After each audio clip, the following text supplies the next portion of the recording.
All right, I have the pleasure of making one more introduction, and I want to say to Susanna, who's coming up here, our Commissioner of Education here in Colorado, that she has also been a big part of our story at DSST, and I am so grateful for our friendship and your leadership at Denver Public Schools. One of the things that I feel most passionately about is the fact that when charter schools and districts work together, everybody wins. And that has been one of the most important lessons of my 20 years, and it's been such an honor to do this with you, Susanna. So I'm going to welcome you to the stage to do one last special presentation.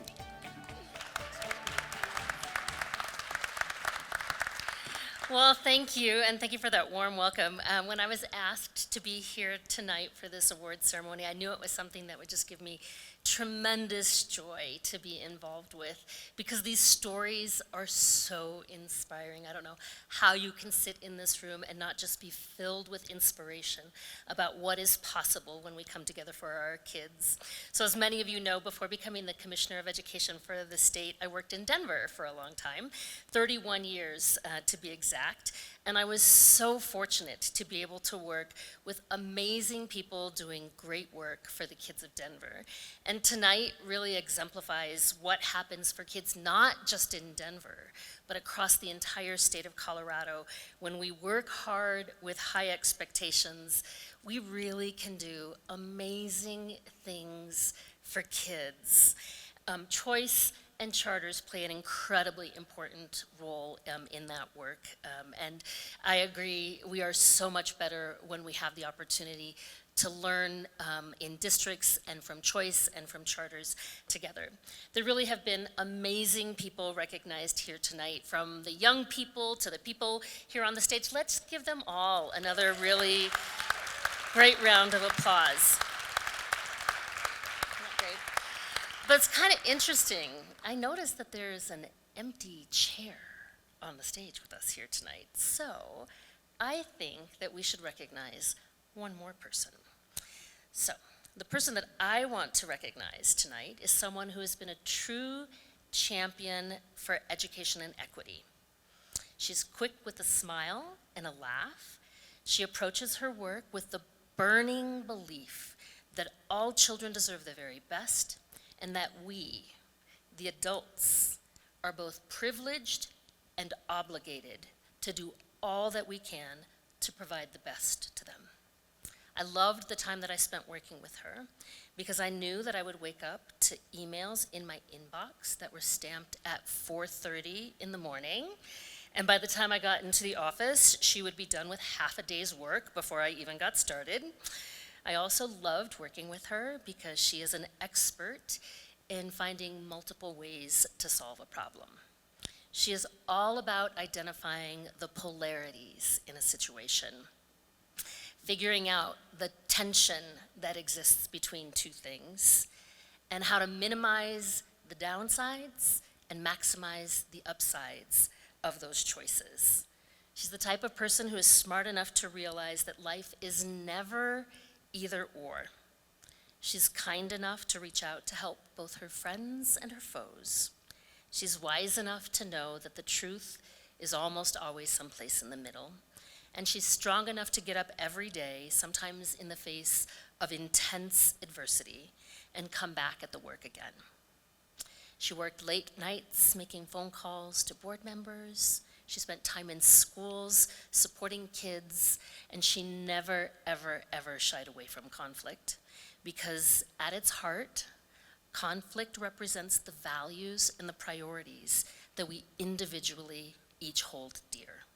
And without talking about conflict, we can't find solutions that recognize those different values and honor what those values represent. The one thing that I would say about this person is that if anything, she underestimates herself far too frequently and minimizes the gifts and talents that she brings to the table. I've loved learning about her upbringing in her small southern hometown, hearing about her experiences prior to joining Team DPS at the Southern Poverty Law Center in Adams 14. I've loved learning about her family, hearing about Zoe and watching her grow up from afar.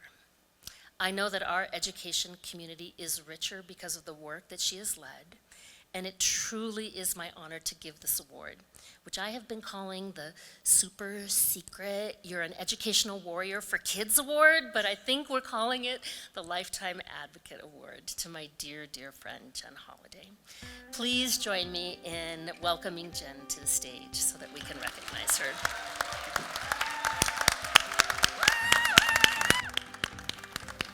I haven't seen Susanna in a while, and I see her tonight, and tomorrow morning is the Gals breakfast, so I'm also gonna see Susanna at Gals, because Susanna is getting their Leader Champion Award tomorrow. Super exciting. I really am like totally surprised and therefore unprepared.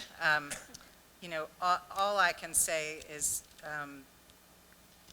you know, I didn't come into educational work from a traditional trajectory. I came through doing civil rights work in the Deep South.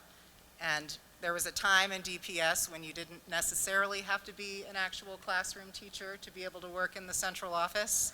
And they took a risk on me and let me come work in the district. And it was the greatest honor and privilege of my life, really, to unlearn all the stereotypes that I had about charter schools, all of them, because I had them, right? I mean, I definitely had them. And the charters in Denver really, and like my civil rights colleagues would always fuss at me. They're like, what are you doing working with all those charter schools? You know, they're publicly funded private schools. And I'd be like, no, the charters in Denver, like they're actually open enrollment. They serve all kids, including students with disabilities, including students who are learning English as a second language. Like they're truly open enrollment. They're partnering with us to figure out how to innovate around serving our students with more significant disabilities better, because those services were pretty bad. We don't have any English-only charters in Denver. Like you come to Denver, half of them, half the staff speak Spanish, you know. But the charter sector in Denver became my second home, and as I'm kind of entering a new phase of my life, it's kind of amazing that all of you are still with me. And, you know, thank you for the opportunity to work with y'all for like 15 years, and thank you, Susanna, for the privilege of, she took a risk, she kept me on, so thank you for that. I appreciate all of you, and I hope y'all enjoy your conference. And to all the charters in Denver and all of the folks from the district who are here, I got big love for y'all. So thank you so much. I really do appreciate it.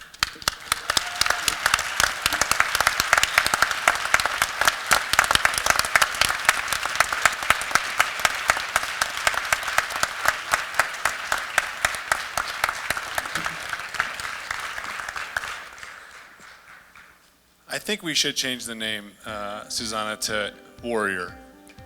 Education Child Warrior. I don't know if I've met anyone who's more relentless to take care of children and to remind everyone in the work to take care of children.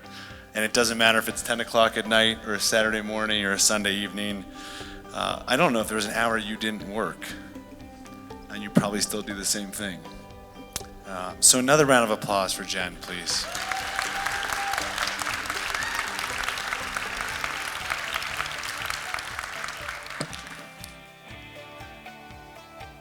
Just seeing your face, I'm going to work harder tomorrow.